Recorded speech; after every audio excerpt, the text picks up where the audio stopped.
नमस्कार, आप देख रहे हैं हॉर्नबिल टीवी। बिलासपुर में 15 से 18 अक्टूबर तक आयोजित 25वीं राज्य स्तरीय शालेय क्रीड़ा प्रतियोगिता का सफल समापन हो चुका है। 4 दिवसीय इस आयोजन में प्रदेश के 5 संभागों से 1065 छात्र छात्राओं के साथ 150 से अधिक कोच, 200 से अधिक अधिकारी और 200 खेल शिक्षक कर्मचारियों ने सक्रिय भागीदारी निभाई। इस बार बिलासपुर जिले को बेसबॉल, कबड्डी और कराटे प्रतियोगिताओं की मेजबानी का दायित्व सौंपा गया था, जिसमें 14 से 19 वर्ष आयु के बालक बालिकाओं ने अपनी प्रतिभा का प्रदर्शन किया। कार्यक्रम के मुख्य अतिथि केंद्रीय आवासन एवं शहरी विकास राज्य मंत्री तोखन साहू ने खिलाड़ियों का उत्साहवर्धन करते हुए कहा कि खेल जीवन का अभिन्न हिस्सा है। उन्होंने कहा कि जब हम विद्यार्थी थे तब गुरुदेव हमेशा कहते थे कि खेलो ऐसे खेल कि पढ़ाई बन जाए और पढ़ाई ऐसे करो कि पढ़ाई खेल बन जाए। यही जीवन का मूल मंत्र है। उन्होंने गीता का संदर्भ देते हुए कहा कि खिलाड़ी हार जीत की परवाह किए बिना अपना सर्वश्रेष्ठ प्रदर्शन करता है। मंत्री ने प्रधानमंत्री नरेंद्र मोदी की खेलो इंडिया योजना और मुख्यमंत्री विष्णुदेव साय के प्रयासों का उल्लेख करते हुए कहा कि सरकार बच्चों के सर्वांगीण विकास के लिए खेलों को निरंतर प्रोत्साहन दे रही है। विशिष्ट अतिथि के रूप में उपस्थित बिल्हा विधायक धर्मलाल कौशिक ने कहा कि खिलाड़ी चोट की परवाह किए बिना मैदान में जीत हासिल करने पर ध्यान केंद्रित करता है। उन्होंने कहा कि जीत हार से अधिक महत्वपूर्ण खेल में भाग लेना होता है। खेलो इंडिया और प्रदेश सरकार की पहल से खेलों को नई दिशा मिल रही है, ऐसा उन्होंने विद्यार्थियों से कहा। उन्होंने खिलाड़ियों को प्रतियोगिता में शामिल होने के लिए बधाई दी। समापन समारोह में जिला पंचायत अध्यक्ष रजनेश सूर्यवंशी, उपाध्यक्ष ललिता संतोष कश्यप, कलेक्टर संजय अग्रवाल, एसएसपी रजनेश सिंह, जिला पंचायत सभापति अंबिका साहू, सीओ संदीप अग्रवाल, नगर निगम कमिश्नर अमित कुमार सहित बड़ी संख्या में जनप्रतिनिधि और अधिकारी उपस्थित रहे। इस दौरान विभिन्न खेलों के विजेताओं को सम्मानित किया गया। बच्चों का उत्साहवर्धन करने के लिए केंद्रीय मंत्री तोखन साहू ने प्रत्येक संभाग के पंडाल में जाकर प्रतिभागियों से मुलाकात की और उनके साथ फोटो भी खिंचवाई। प्रतियोगिता में शानदार प्रदर्शन करते हुए बिलासपुर संभाग ने ओवरऑल चैंपियनशिप का खिताब अपने नाम किया। आयोजन समिति ने बताया कि इस प्रतियोगिता के माध्यम से खिलाड़ियों में प्रतिस्पर्धात्मक भावना, अनुशासन और टीम भावना का विकास हुआ है। खेल अधिकारियों ने कहा कि राज्य स्तर पर मिली ये उपलब्धि आगे राष्ट्रीय स्तर की प्रतियोगिताओं में बच्चों को प्रेरणा देगी। बिलासा माता के पावन नगरी अरपा के तट पर बसे हुए बिलासपुर में पूरे प्रदेश भर से आए हुए हमारे सभी खिलाड़ियों का मैं बहुत बहुत अभिनंदन करता हूं, स्वागत करता हूं। साथ ही हमारा जो पुष्प वाटिका गमला अनेक रंग बिरंगे फूलों से सजा हुआ है। आपके अलग अलग प्रकार से जो वेशभूषा, अलग अलग कलर के ड्रेस और बेस शोभायमान दिख रहा है कि किस अनेक रंगों से रंगा हुआ हमारा गुलदस्ता सजा हुआ दिखाई दे रहा है। 15 तारीख से हमारा ये शालेय क्रीड़ा प्रतियोगिता राज्य स्तरीय शुरू हुआ और आज उसका समापन समारोह है। खेल प्रतियोगिता में भाग लिए हैं। मैं इसके लिए जितनी भी हमारी बेटियां, जितने भी हमारे बच्चे हैं, मैं आप सबको हार्दिक बधाई और शुभकामनाएं देता हूं और आप सबसे कहना चाहता हूं, हम सब चाहते हैं कि हर व्यक्ति का सर्वांगीण विकास हो और यदि हम सर्वांगीण विकास की बात करते हैं तो हर व्यक्ति का शारीरिक विकास हो, आर्थिक विकास हो, नैतिक विकास हो और शारीरिक विकास तो हर व्यक्ति की प्रथम आवश्यकता है। और शारीरिक विकास यदि प्रथम आवश्यकता है तो शारीरिक विकास के लिए खेल में भाग लेना आवश्यक है। चाहे कोई भी खेल हो, हम सबको खेल कूद में भाग लेना ही चाहिए और इतने सारे बच्चे आप सब लोग भाग लिए, हमें बड़ी प्रसन्नता हो रही है। और जब हम खेल कूद में भाग लेते हैं तो ये खेल ही खिलाड़ियों में दल भावना, आपसी सहयोग और सामंजस्य का भाव पैदा करता है। भगवान श्री कृष्ण गीता में कहते हैं कि कर्म करो और फल की इच्छा मत करो। तो ये जो खेल का मैदान है, गीता के कर्मयोग का परीक्षण स्थल होता है। हमारे खिलाड़ी, हमारे प्लेयर खेलते हैं तो उन्हें हार जीत का पता नहीं होता, अपना कर्म करते हैं अपना काम करते हैं, खेलते हैं, सामंजस्य बैठाते हैं, तो जो खेल का मैदान है, गीता के कर्मयोग का परीक्षण स्थल होता है।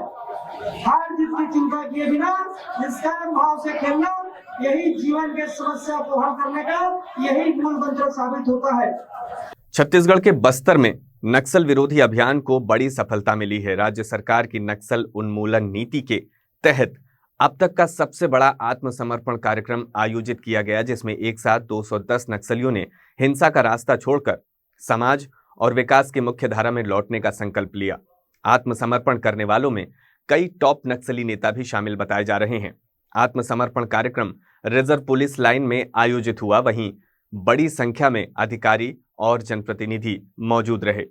इस दौरान नक्सलियों ने अपने पास रखे हथियार पुलिस को सुपुर्द किए। अधिकारियों ने बताया कि 210 नक्सलियों से कुल मिलाकर 153 हथियार बरामद किए गए हैं। इस ऐतिहासिक घटना पर उप मुख्यमंत्री अरुण साव ने कहा कि ये पूरे देश के लिए गौरवपूर्ण क्षण है, जब इतने बड़े पैमाने पर नक्सली हिंसा छोड़कर संविधान और विकास की राह पर लौट रहे हैं। उन्होंने कहा कि बस्तर लंबे समय से नक्सल प्रभावित क्षेत्र रहा है, लेकिन राज्य और केंद्र सरकार के संयुक्त प्रयासों से अब यहां शांति की नई शुरुआत हो रही है। डिप्टी सीएम अरुण साव ने कांग्रेस पर निशाना साधते हुए कहा कि भाजपा सरकार 2003 से नक्सल उन्मूलन की दिशा में लगातार काम कर रही थी, लेकिन 2018 से 2023 के बीच कांग्रेस की सरकार ने नक्सलवाद को पनपने का मौका दिया।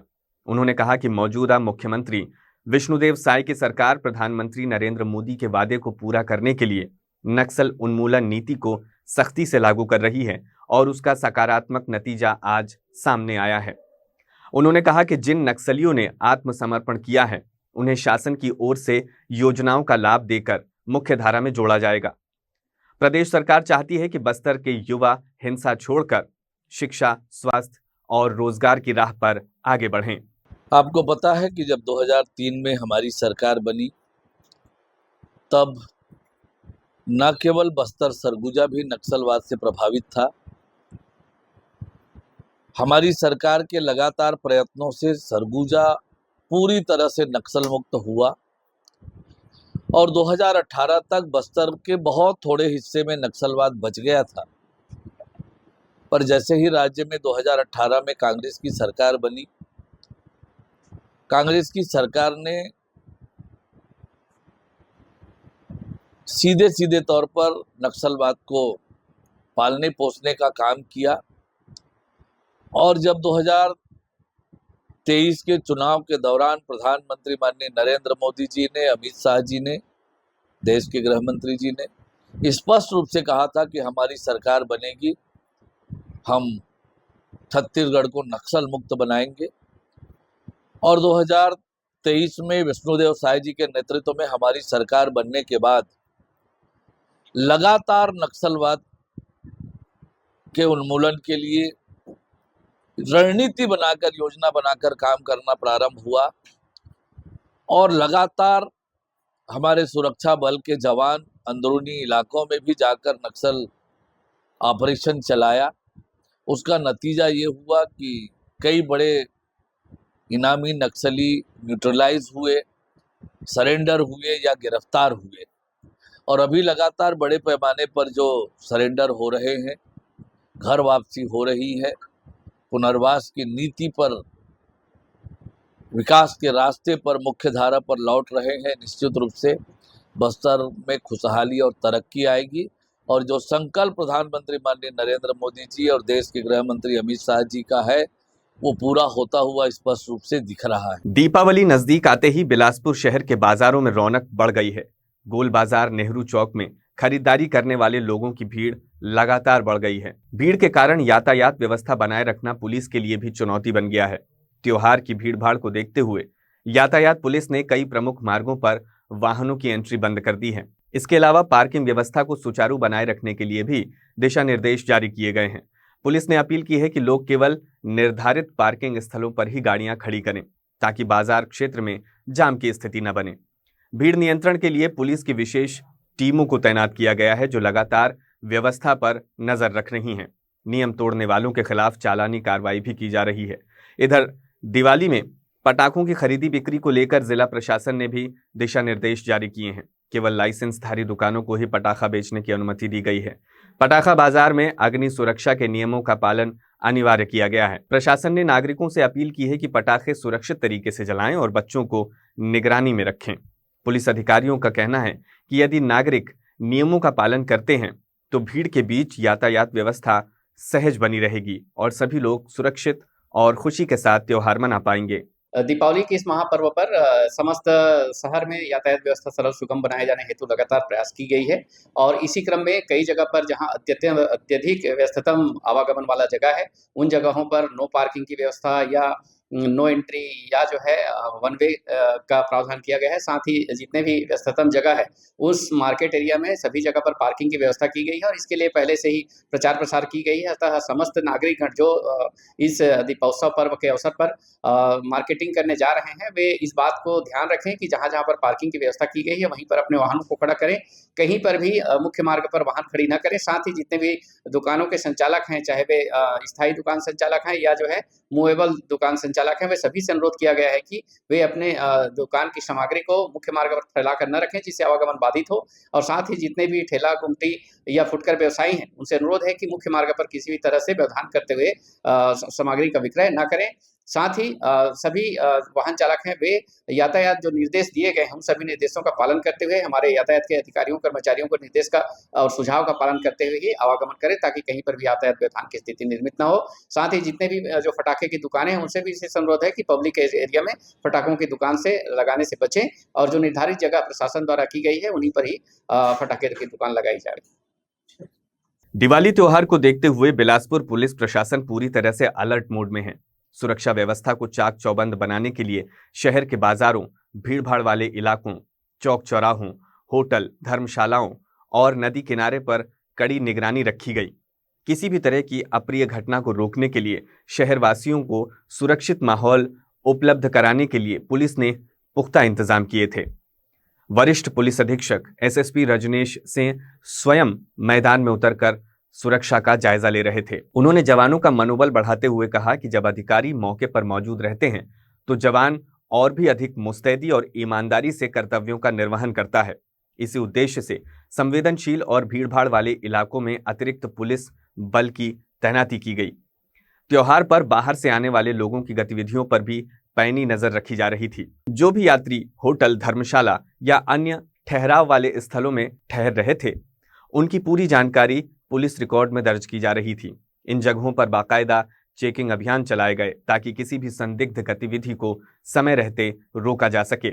एसएसपी ने अधिकारियों को सख्त निर्देश दिए कि वे स्वयं फील्ड पर मौजूद रहकर सुरक्षा व्यवस्था की निगरानी करें और गश्त व चेकिंग में किसी भी तरह की लापरवाही न बरती जाए। खासकर गोल बाजार, नेहरू चौक, सरकंडा और रेलवे स्टेशन जैसे इलाकों में अतिरिक्त पुलिस बल तैनात किए गए। यातायात व्यवस्था पर भी विशेष ध्यान दिया गया ताकि खरीदारी करने वाले लोगों को किसी असुविधा का सामना न करना पड़े। पुलिस की इस सतर्कता ने शहरवासियों में भरोसा भी बढ़ाया। लोग निश्चिंत होकर दीपावली की तैयारियों में लगे रहे। नागरिकों का कहना है कि पुलिस की मौजूदगी में उन्हें सुरक्षा का एहसास होता है और त्योहार के उत्साह में किसी तरह की बाधा नहीं आती। देखिए, हम लोग हर त्यौहार में विशेष तौर पे व्यवस्था करते हैं जिसमें कि पुलिस लोगों को दिखे। मार्केट में निश्चित रूप से ये त्योहारी सीज़न होता है और असामाजिक तत्वों का भी इसमें निश्चित रूप से कहीं न कहीं वो घटना करना चाहते हैं। इसमें हम लोग लगातार नज़र रख रहे हैं। डेली मुसाफरी दर्ज हो रही है। डेली जहाँ बाहर से आके लोग ठहरे हुए हैं उनकी चेकिंग हो रही है। Railway station, bus stand, hotel, धर्मशाला, ये सब मार्केट में हम लोगों ने अतिरिक्त बल लगाया है जिससे कि सरप्राइज तौर पे चेकिंग और विजिबल पुलिसिंग कर रहे हैं। आप खुद सड़क पर उतर कर चेकिंग कर रहे हैं और खास सख्त हिदायत भी दे रहे हैं कि बर्दाश्त नहीं किया जाएगा किसी प्रकार से। देखिए, जब अधिकारी खुद साथ में घूमते हैं तो फोर्स का मनोबल एक तो बहुत अच्छा होता है और जो हमारे कांस्टेबल हैं वो या जो अधिकारी हैं जो उस रैंक एंड फाइल में वो सभी उससे सेंसिटाइज होते हैं और उसके अनुसार ये बहुत अच्छे से चेकिंग वेकिंग करते हैं और लोग भी अपने परिवार के साथ, महिलाएं, बच्चे, बुजुर्ग सभी लोग निकल रहे हैं। तो उत्साह है सभी में और बहुत उत्साह उमंग के साथ लोग त्यौहार मनाएं। इसके लिए मैं सभी को शुभकामनाएं भी देता हूँ। Thank you. दीपावली का त्योहार रोशनी और सजावट का प्रतीक माना जाता है। बाजारों में जहां एक ओर प्लास्टिक और आर्टिफिशियल सजावटी सामान की भरमार देखने को मिल रही है, वहीं दूसरी ओर लोगों का झुकाव अब भी पारंपरिक ताजे फूलों की ओर बरकरार है। बिलासपुर का मशहूर फूल चौक इन दिनों खरीदारों से खचाखच भरा रहता है। यहाँ रंग बिरंगे फूलों की महक और चहल पहल से ऐसा माहौल बन जाता है मानो मिनी मेले का आयोजन हो गया हो। फूल व्यापारियों के अनुसार इस सीजन में गेंदे और गुलाब की मांग सबसे अधिक रहती है। गेंदे की मालाओं का उपयोग मंदिरों और घरों के मुख्य द्वारों की सजावट में किया जाता है। वहीं गुलाब पूजा और उपहार स्वरूप बुके के लिए खरीदे जाते हैं। इसके अलावा रजनीगंधा, कमल और आर्टिफिशियल फ्लावर के साथ तैयार किए गए मिश्रित बुके भी ग्राहकों को खूब आकर्षित करते हैं। त्योहार के मद्देनजर फूलों की सप्लाई कोलकाता के अलावा बिलासपुर के आसपास के ग्रामीण इलाकों से भी बढ़ गई है। व्यापारी बताते हैं कि दिवाली पर फूलों की खपत सामान्य दिनों की तुलना में दोगुने से भी ज्यादा होती है। यही वजह है कि इस बार दामों में हल्की बढ़ोतरी जरूर हुई है, लेकिन खरीदारों के उत्साह में कोई कमी देखने को नहीं मिल रही। लोग पूरे जोश के साथ फूल चौक पहुंचकर अपनी पसंद के फूल खरीद रहे हैं। स्थानीय लोगों का कहना है कि प्लास्टिक की सजावट टिकाऊ जरूर होती है, लेकिन ताजे फूलों की खुशबू और पारंपरिक महत्व उसकी बराबरी नहीं कर सकते। दिवाली जैसे बड़े त्योहार पर ताजे फूलों का प्रयोग शुभ माना जाता है। यही वजह है कि युवा से लेकर बुजुर्ग तक हर वर्ग के लोग ताजे फूलों को प्राथमिकता देते हैं। फूल चौक में इन दिनों सुबह से लेकर देर रात तक चहल पहल बनी रहती है। दुकानों पर खरीदारों की भीड़, फूलों की रंगत और चारों ओर फैली महक ने इस बाजार को त्योहार का खास आकर्षण बना दिया।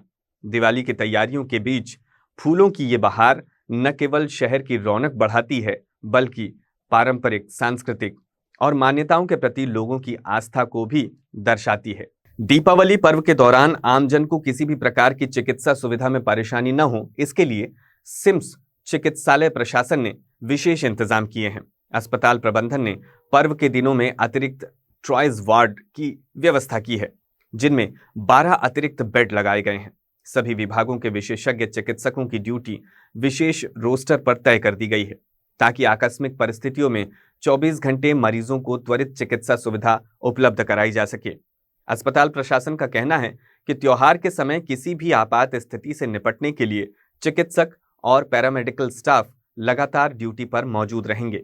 आपातकालीन सेवाओं की जानकारी के लिए सिम्स ने विशेष दूरभाष नंबर भी जारी किया है। ये नंबर 24 घंटे सक्रिय रहेगा और इसके माध्यम से लोग किसी भी समय आवश्यक जानकारी प्राप्त कर सकते हैं।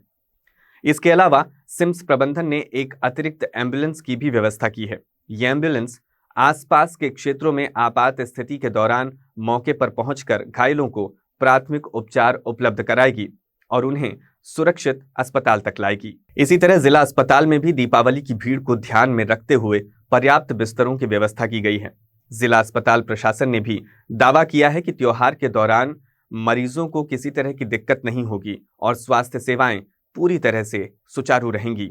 हवाई सुविधा जनसंघर्ष समिति द्वारा बिलासपुर में सीधी हवाई सेवा की मांग को लेकर छेड़ा गया आंदोलन एक बार फिर रफ्तार पकड़ने लगा है। इस आंदोलन को शुरू हुए 6 वर्ष पूरे हो चुके हैं। इस अवसर पर समिति ने नई ऊर्जा और संकल्प के साथ आगे बढ़ने का फैसला लिया है। समिति का कहना है कि यह संघर्ष किसी व्यक्ति या सरकार के खिलाफ नहीं है, बल्कि बिलासपुर शहर के सम्मान और इसके समग्र विकास के लिए है। समिति की 19 अक्टूबर को हुई अहम बैठक में आगामी कार्यक्रमों की रूपरेखा तैयार की गई। निर्णय लिया गया कि आंदोलन के 6 वर्ष पूरे होने के अवसर पर 26 अक्टूबर को विशाल पदयात्रा निकाली जाएगी। ये पदयात्रा बिलासा बाई मठ, जूना बिलासपुर से शुरू होकर नेहरू चौक और कलेक्टर कार्यालय तक पहुंचेगी। यात्रा के समापन पर समिति के प्रतिनिधि कलेक्टर को अपनी मांगों का ज्ञापन भी सौंपेंगे। समिति ने यह भी तय किया कि आंदोलन को और व्यापक बनाने के लिए चकरभाटा में व्यापारियों के साथ संयुक्त अभियान चलाया जाएगा। इस दौरान संघर्ष समिति के सदस्य व्यापारियों और आम नागरिकों के बीच पॉम्पलेट बांटकर उन्हें इस आंदोलन से जुड़ने की अपील की जाएगी। समिति का कहना है कि जब तक बिलासपुर से देश के प्रमुख महानगरों दिल्ली, मुंबई, बेंगलुरु, हैदराबाद जैसे शहरों के लिए सीधी हवाई सेवा शुरू नहीं हो जाती, तब तक ये संघर्ष जारी रहेगा। समिति के सदस्यों ने कहा कि क्षेत्र के सांसद हवाई सुविधा को लेकर प्रयासरत हैं, लेकिन जनता अब केवल आश्वासन नहीं बल्कि ठोस नतीजे चाहती है। 6 वर्षों से लगातार इस मुद्दे पर आंदोलन जारी है। कभी धरना, कभी ज्ञापन सौंपना, तो कभी प्रतीकात्मक प्रदर्शन। संघर्ष समिति लगातार अपनी आवाज बुलंद करती रही है। बावजूद इसके हवाई सुविधा का सपना अब भी अधूरा बना हुआ है। समिति का मानना है कि ये आंदोलन अब सिर्फ उड़ानों का सवाल नहीं रह गया, बल्कि ये बिलासपुर के आत्मसम्मान और विकास की उड़ान का प्रतीक बन चुका है। बिलासपुर जैसे तेजी से बढ़ते शहर को हवाई सेवा से जोड़ना समय की आवश्यकता है, ताकि यहाँ का व्यापार, शिक्षा और स्वास्थ्य क्षेत्र अधिक गति पकड़ सके। जिंदाबाद जिंदाबाद नगरों में सीधी उड़ान प्रारंभ करो, प्रारंभ करो, प्रारंभ करो, नगरों में सीधी उड़ान प्रारंभ करो, प्रारंभ करो, प्रारंभ करो। उनका लाइसेंस देना होगा, देना होगा, देना होगा, लाइसेंस देना होगा, देना होगा, देना होगा। जमीन वापस लो, वापस लो, वापस लो। आज के बुलेटिन में बस इतना ही। मुझे दीजिए इजाजत। देखते रहिए हॉर्नबिल टीवी।